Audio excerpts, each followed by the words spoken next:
because we're going to talk about some NBA and some college hoops real quick.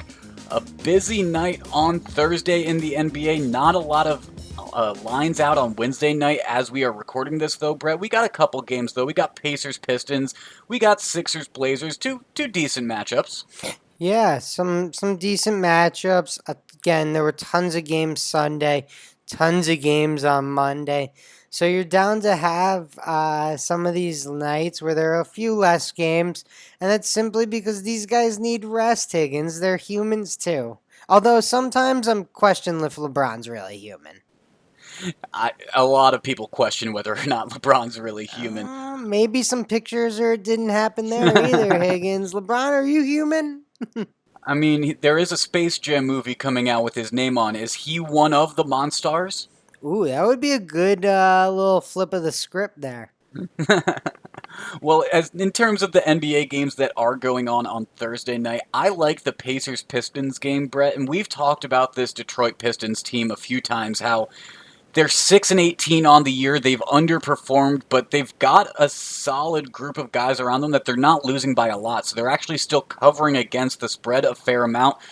Typically, that's because those spreads are double digits, close to double digits, though, so they have a lot of room to work with. But they're 13-10 against the spread, so they've been doing pretty well. This line for the Pacers, though, at only -3, only 3-point favorites, I think that the Pacers should be able to cover that with relative ease in this scenario. I mean, it's a close win. It's a single possession game, maybe a two possession game if you're talking about 2-pointers instead of threes. But the Pacers, they're not awful against the spread. They're 11-13, so they're right around 500 with it. And a 3-point spread just doesn't seem like enough for the Pistons to be able to cover here because they basically would have to also win or have it come right down to the very end and barely lose. Yeah, I think you raise a lot of good points there, Higgins. Part of the reason I'm staying off this game is because it is a back to back for the Pacers, but the Pacers are currently down 20 points as the start of the fourth quarter starts here. So I'm going to watch this one a little bit, Higgins, and see what happens here.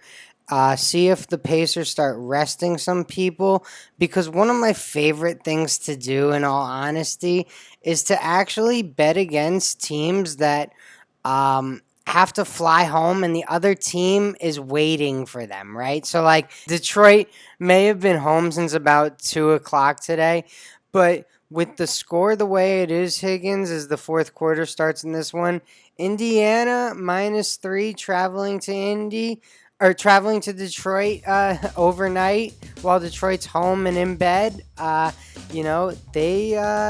could definitely pull that one out.